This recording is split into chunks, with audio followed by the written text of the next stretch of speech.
పరకామణి వ్యవహారంలో అప్పటి చైర్మన్ ఈవోల తీరుపై తెలుగుదేశం నేత నీలాయపురం విజయకుమార్ ప్రశ్నల వర్షం కురిపించారు.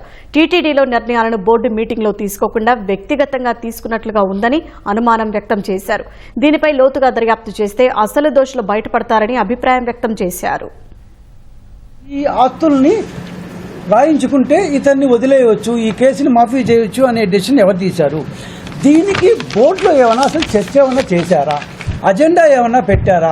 Agenda items board chairman and EO ఇద్దరు కలిసి ఆమోదించాలి. లేదా బోర్డు మీటింగ్లో టేబుల్ ఐటమ్ కింద ఏమన్నా పెట్టారా?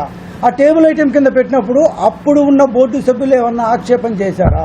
ఏమన్నా మాట్లాడారా? అసలు బోర్డు సభ్యులకి ఈ విషయం తెలుసా? ఆడియో వీడియో తీశారా ఆ బోర్డు మీటింగ్ సంబంధించి? ఆస్తుల బదలాయింపు, రాజీ కూర్చుకోవడం వంటి విషయాలు తీసుకున్నప్పుడు బోర్డు కానీ లేకపోతే ఈఓ కానీ లేకపోతే చైర్మన్ కానీ దేవాదాయ ధర్మాదాయ శాఖ కమిషనర్కి సెక్రటరీకి తెలియపరిచారా? లేదా ఆనాటి ప్రభుత్వానికి కూడా తెలియపరిచారా? ఆనాటి సీఎంఓకి చెప్పారా? అట్లాంటి రికార్డ్స్ ఏమన్నా ఉన్నాయా?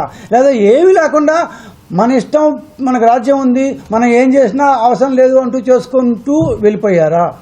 దేవుడు సొమ్ము దొంగతనం చేశాడు అని ఫిర్యాదు చేసిన టీటీడీనే నింద ఆపాదించబడ్డ రవికుమార్ దగ్గర ఆ సొమ్ము తీసుకోవాలని ఏ బేసిస్ మీద ఆనాటి చైర్మన్ వైవి సుబ్బారెడ్డి గారు డెసిషన్ తీసుకున్నారు? అతని ఆస్తులు ఆ 14 కోట్లేనా? ఇంకా ఉన్నాయా? ఈ 14 కోట్లు కాకుండా ఇంకా ఉన్నాయా లేవని ఏసీబీ చేతో ఇంకో చేతో ఏమన్నా విచారణ చేయించారా? లేకపోతే ఆడు మాకు ఇంత ఇస్తా అన్నాడు, ఎక్స్ట్రా ఇంత ఇస్తా అన్నారు, దీన్ని మా డబ్బులు వేసుకున్నాం, దీన్ని దేవుడికి ఇచ్చేసాం అని చెప్పి తూతూ మంత్రంగా మాఫీ చేస్తారా? చల్లాకొండయ్య కమిషన్ ప్రకారం ఏర్పరిచిపోయిన టీటీడీ 87 యాక్ట్ ప్రకారం ఇలా మాఫీ చేసే అధికారం ఉందా?